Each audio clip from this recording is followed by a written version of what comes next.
Hello everyone. Bharat के लिपुलेख दर्रे को लेकर के विवाद खड़ा हो गया है। शुरुआत होती है भारत चीन के द्वारा, जब दोनों ही देश लिपुलेख दर्रे के माध्यम से व्यापार करने को लेकर के सहमति जताते हैं। लेकिन इसी बीच नेपाल आकर के कहता है कि लिपुलेख दर्रा नेपाल का है, न कि भारत का, और इस मार्ग से भारत और चीन व्यापार नहीं कर सकते। इस पर भारत यहां पर आपत्ति जताता है, कहता है कि शायद आप सुगौली की संधि भूल गए हैं।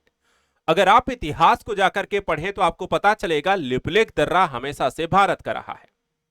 आखिर यह घटनाक्रम यहां पर कैसे विकसित हुआ और यह छोटा सा देश भारत को आंख कैसे दिखा रहा है, भारत के लिए नई बात नहीं है। भारत के भूखंडों पर या तो दूसरे देशों के पड़ोसी देशों के द्वारा कब्जा किया गया है या लगातार भारत के भूखंडों पर दावा किया जाता है। पाकिस्तान के द्वारा भारत के कश्मीर के क्षेत्र पर कब्जा किया गया है। नेपाल, अगर हम देखें, चीन के द्वारा भारत के लद्दाख में अक्साई चीन का एरिया जो है उस पर कब्जा किया गया है। वहीं बांग्लादेश को अगर हम देखें तो चिकन नेक और भारत के कह सकते हैं कि पूर्वोत्तर के क्षेत्रों पर यहां पर लगातार नजर गड़ाए बैठा है। और अब नेपाल भी यहां पर आकर के कह देता है कि देखिए लिपुलेख हमारा है। इस पूरी घटनाक्रम को समझना जरूरी हो जाता है, क्योंकि भारत की जो सीमा रेखा है वो लगातार उसके पड़ोसी देशों के साथ विवादित रहती है, जिसके कारण संबंध बेहतर नहीं होते हैं और भारत की सुरक्षा के दृष्टिकोण से भी ये बहुत अहम हो जाता है। तो चलिए आज समझेंगे आखिर ये लिपुलेख दर्रा क्या है, सुगौली संधि क्या है, भारत नेपाल के मध्य विवाद क्या है और लिपुलेख दर्रा यहां पर भारत का है, इसको लेकर के यहां पर नेपाल फिर क्यों दावा करता है। इसको लेकर के देखिए तो आर्टिकल आता है। आर्टिकल की शुरुआत या विवाद की जो कहानी शुरू होती है वो भारत और चीन के बढ़ते हुए संबंधों के कारण होती है, क्योंकि अमेरिका ने दोनों पर टैरिफ लगा दिया है। उस टैरिफ से बचने को लेकर के अमेरिका के विरुद्ध यहां पर एक साथ में मिलकर के काम करने की रणनीति के तहत अब भारत और चीन अपने व्यापार को आगे बढ़ाना चाहते हैं। चाइना के द्वारा कई सारे यहां पर जो प्रतिबंध लगाए गए थे भारत पर वो हटा लिया जाता है। कई सारे यहां पर टेक्नोलॉजी, रेयर अर्थ मटेरियल्स देने की बातें की जाती हैं। और वहीं अगर हम देखें, नेपाल जो है भारत और चीन के व्यापार को लेकर के समस्या नहीं है। समस्या उसे है कि आप लिपुलेख दर्रे से मत करिए, क्योंकि लिपुलेख दर्रा हमारा है। तो आखिर ये दर्रा है क्या, सुगौली की संधि कब हुई थी और ये पूरी कहानी आखिर होती क्या है, तो आपको मैप के माध्यम से समझाते हैं। देखिए ये है आपका मैप, और इस क्षेत्र में अगर आप देखें तो यहां पर आपको जिस एरिया पर दावा किया जा रहा है वो यहां पर यह है लिपुलेख पास। ये आप देखें तो चाइना है, यहां आपका इंडिया है, और इधर आप देखें तो आपका नेपाल है। तो नेपाल, इंडिया और चाइना के बीच यहां पर देखा जाए तो जो ये मार्ग आपको दिखाई देता है जो कि भारत का हिस्सा है, और इस पर यहां पर दावा किया जा रहा है नेपाल के द्वारा कि ये हमारा है। और इसी से लिपुलेख दर्रे से चाइना के द्वारा भारत के साथ यहां पर व्यापार किया जाएगा वस्तुओं का, और भारत के द्वारा यहां पर जो अपने सामान है वो चाइना को भेजे जाएंगे। ये एरिया जो है वो तिब्बत का एरिया है जो यहां पर कनेक्टेड है। अब जो कहानी यहां पर शुरू होती है कि भारत ने देखा है तो बुधवार को लिपुलेख दर्रे के माध्यम से सीमा व्यापार को फिर से शुरू करने का जब फैसला यहां पर लिया तो नेपाल यहां पर आपत्ति जताता है। भारत कहता है कि देखिए यहां पर इस क्षेत्र पर काठमांडू का जो दावा है वो किसी तरीके से उचित नहीं है, और अगर आप ऐतिहासिक तथ्यों पर नजर डालें तो आपको ज्यादा वास्तविकता बेहतर पता चलेगी। भारत चीन ने देखा मंगलवार पर ही यहां पर एक सहमति जताई थी कि दो अन्य के साथ साथ लिपुलेख दर्रे में हम यहां पर व्यापार करेंगे, लेकिन नेपाली विदेश मंत्रालय ने लिपुलेख दर्रे के जरिए सीमा व्यापार को लेकर के यहां पर चुनौती खड़ी कर दी और कह दिया कि देखिए लिपुलेख जो दर्रा है वो हमारा है। तो आखिर यह है या नहीं है, उसकी कहानी कहां से शुरू होती है, तो कहानी शुरू होती है 2020 में। कोविड के समय में नेपाल के द्वारा एक मैप जारी किया जाता है। इस मैप में भारत के 3 क्षेत्रों पर दावा किया जाता है कि यह नेपाल के हैं। कौन से 3 क्षेत्र हैं, तो यहां पर आप देखें, यह है आपका काला पानी, लिम्पुयाथुरा और लिपुलेख को ये कहते हैं कि नेपाल भारत के नहीं बल्कि नेपाल के हिस्से हैं। और ये है कहां, तो वो भी देख लें। ये है आपका मैप, ये है भारत, आप यहां पर आप देख सकते हैं, ये है आपका नेपाल, ये है आपका चाइना।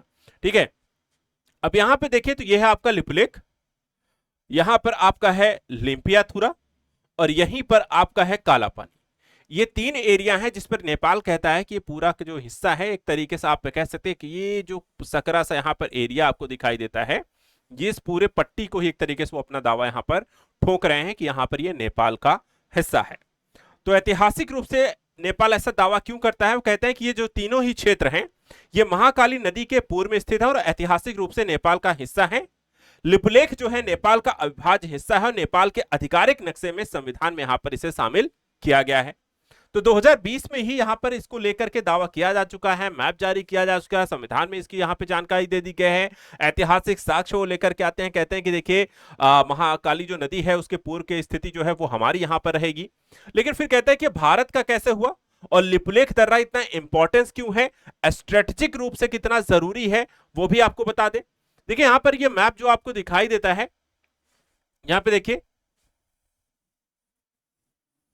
ठीक है, ये आपको भारत के नेपाल को, तिब्बत से नेपाल को, और यहां पर आपके उत्तराखंड से हम कह सकते हैं, यहां पर आप देखें तो यहां पर आपका एक ट्राई जंक्शन के एरिया एक तरीके से बनाता हुआ दिखाई देता है, जो नेपाल, चाइना और भारत तीनों को ही कनेक्ट करता है। इस कार्य से स्ट्रेटेजिक रूप से, व्यापारिक दृष्टिकोण से भी काफी जरूरी हो जाता है।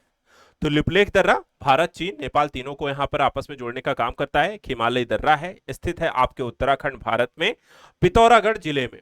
यहां पर अगर आप देखें तो काली नदी जो है घाटी के पास लगभग 5,354 मीटर और करीब 17,500 फीट की ऊंचाई पर यह स्थित है। यह दर्रा भारत को तिब्बत यानी कि चीन से जोड़ता है और कैलाश मानसरोवर यात्रा के लिए बहुत ही महत्वपूर्ण हो जाता है। कैलाश मानसरोवर यात्रा को लेकर भी देखा जाए, भारत और चीन ने सहमति जताई है और भारतीय तीर्थयात्री जो है वो कैलाश यात्रा पर यहां पर जा रहे हैं। अब यहां पर उसके बारे में भी बात करेंगे, कैलाश मानसरोवर यात्रा के बारे में, लेकिन सबसे पहले दर्रे की इंपॉर्टेंस को समझिएगा।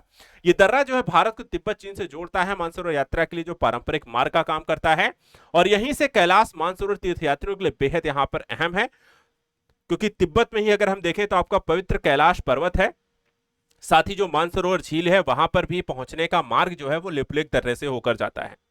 और ऐसी स्थिति में भारत, नेपाल, चीन के बीच एक त्रिपक्षीय सीमा बिंदु के रूप में लिपुलेख दर्रा जो है वो काम करता है। और इस कारण से जो भू राजनीतिक एक स्थिति है वो बहुत ही ज्यादा संवेदनशील हो जाती है। एक स्ट्रेटेजिक जो लोकेशन है वो जिसके पास भी होगी उसके पास यहां पर उसका क्षेत्र पे एक तरीके से बेहतर पकड़ होगी, यहां पर आपका कंट्रोल रहेगा।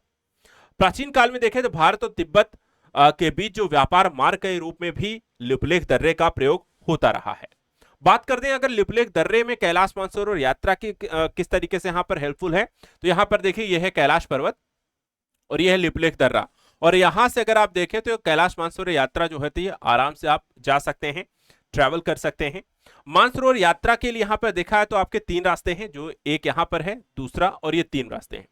3 रास्तों से आप कैलाश मानसरोवर की यात्रा कर सकते हैं। जो पहला है वो लिपुलेख से होकर के जाता है, ठीक है, धारचूला से होते हुए, भारत से होते हुए यहाँ पे आपको उत्तराखंड होते हुए लिपुलेख से होकर कैलाश मानसरोवर जा सकते हैं। मात्र 90 किलोमीटर की दूरी है और 3 दिन में आप यहाँ पहुंच सकते हैं। दूसरा जो रास्ता है वो काठमांडू से होकर के जाता है और करीब 540 किलोमीटर यहाँ पर आप देखेंगे तो दूरी इसकी पड़ती है और 20 से 21 दिन यहाँ पर आपको ट्रैवल करना पड़ेगा। वहीं तीसरा जो है, जो नाथुला दर्रा यहां पर आपको है, ये सिक्किम में है और 900 किलोमीटर यहां से आपको पूरी दूरी पड़ेगी कैलाश मानसरोवर यात्रा की, और 20 से 21 दिन यहां पर भी आपको इसमें लग सकते हैं। तो यहां पर देखा है तो मात्र 3 दिन में आपको, आप समझ सकते हैं कितना जरूरी है कि मात्र धारचूला से होते हुए, लिपुलेख होते हुए आप सीधा कैलाश मानसरोवर 3 दिन में यहां पर पहुंच सकते हैं। अब चलिए आपको बताते हैं ये संधि जो हुई थी और लिपुलेख दर्रे की इंपॉर्टेंस यहाँ पे क्या है वो तो हमने यहाँ पर देख लिया था। एक स्ट्रेटेजिक लोकेशन आपको है, उत्तराखंड में 5200 मीटर की ऊंचाई पर है, भारत तिब्बत को कनेक्ट करने का काम करता है, कैलाश मानसरोवर यात्रा के लिए यहाँ पर बहुत जरूरी है और प्राचीन व्यापारिक मार्ग के तौर पर प्रयोग होता आया है, काली नदी घाटी के पास बसा हिमालय का एक दुर्गम इलाका है और भारत के क्षेत्र में सड़क निर्माण और बुनियादी ढांचे का भी विकास कर रहा है। तो अपनी एक स्ट्रेटेजिक लोकेशन और रिलीजियस यहाँ पर इंपॉर्टेंस की और साथ साथ व्यापारिक मार्ग के तौर पर इसकी महत्ता है। अब देखिए भारत और नेपाल के मध्य हुई थी एक सुगौली की संधि और सुगौली की संधि के माध्यम से काफी कुछ इतिहास में यहां पर आपको समझ में आता है कि पर्टिकुलर कौन सी चीज कहां पर किसके पास थी और किस तरीके से किसके पास आई है। ये देखिए 1816 में होती है सुगौली की संधि, ठीक है। अंग्रेजों और नेपाल के राजशाही शासन के बीच 1814 से लेकर के 1816 के बीच एक जंग होती है। इस जंग के पश्चात यहां पर सुगौली की संधि 2 दिसंबर 1815 की ईस्ट इंडिया कंपनी के मध्य यहां पर होती है। नेपाल के बीच देखा जाए तो 1814-16 तक एंग्लो नेपाली युद्ध को समाप्त करने के लिए इस पर हस्ताक्षर कर लिए जाते हैं और 4 मार्च 1816 को अनुमोदित होने के बाद यहां पर यह संधि प्रभावी हो जाती है। इस संधि की शर्तें क्या थी? इस संधि की शर्तें जो होती हैं वो यहां पर तय करती हैं कि स्थिति वर्तमान की क्या है। समझौते में कहा गया था कि नेपाल के राजा के, उनके उत्तराधिकारी और उत्तराधिकारियों के उत्तराधिकारियों का काली नदी कि पश्चिम में किसी भी क्षेत्र में कोई दावा नहीं होगा, न ही संबंधित देशों और निवासियों के साथ इस मामले में कोई हित होगा। सुगौली की संधि के अनुच्छेद 5 के तहत नेपाल के शासकों ने काली नदी यानी महाकाली नदी या शारदा नदी के उत्तर पश्चिम में स्थित जमीन का कब्जा हासिल कर लिया गया और बाद में काली नदी को ही भारत नेपाल की सीमा रेखा मान लिया गया। और इस तरीके से जो वर्तमान एक स्थिति है, जो नेपाल यहां पर दावा करता है, वो आज से करीब 200 से ज्यादा साल यहां पर पहले एक अंग्रेजों के द्वारा एक संधि के माध्यम से उस क्षेत्र को हमेशा के लिए भारत का हिस्सा बना दिया गया। तो फिलहाल आज के करंट न्यूज एनालिसिस में अंतर्राष्ट्रीय मुद्दों के समसामयिक घटनाक्रम के विश्लेषण में इतना ही। ऐसे ही इंपॉर्टेंट टॉपिक के एनालिसिस के लिए आप हमारे साथ लगातार जुड़े रहें। आज के लिए इतना ही। Thank you so much and good luck.